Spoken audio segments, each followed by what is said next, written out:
work I did, especially, was strategy.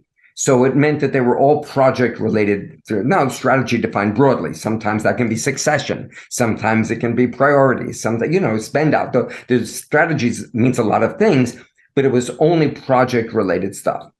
So having said that, looking backwards, there are a couple things I really wish that I had both learned and done.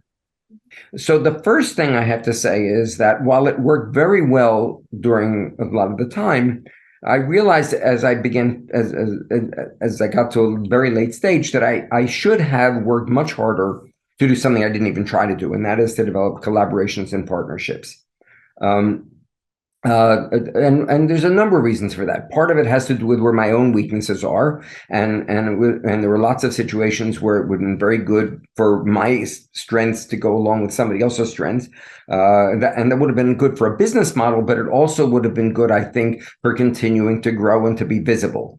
On a very narrow basis, when I explored getting back into the advisory work, the philanthropy advisory work, I mean, it was clear that I had, I'm a straight white old male.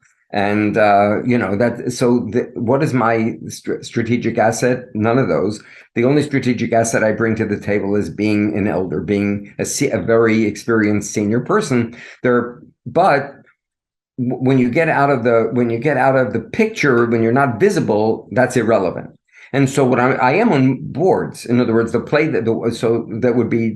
realized I didn't see a way into doing that as an advisor at this stage, although I'd be willing to, but I don't see the way into it. But it is relevant to boards, and I do continue to sit on some boards. And that's that valued asset to some boards. And one board even introduced me to the other board members as an elder, and I decided to embrace that. I decided that that's really that's what I bring to the table. So one of the things is to collaboration for both a business model perspective and also a learning perspective, because it expands your ability to serve clients in a different kind of way. And I think that that's one of the things that I've learned. The other thing I should have learned more about marketing earlier on. I've had a very successful career, but I will tell you something that's kind of bothers me as I finish my career, and that is I've had many clients, so it's not some homogeneity of clients. I have never gotten a client where I've submitted a proposal.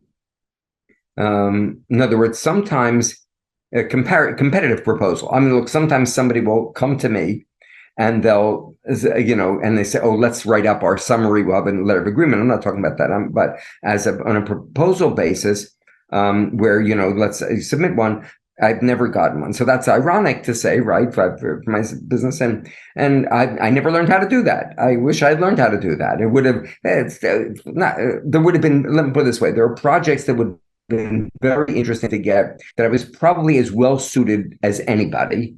And because I never learned how to submit proposals, I didn't get them. And so so that marketing piece was something I wish it probably would have been healthy for me to learn.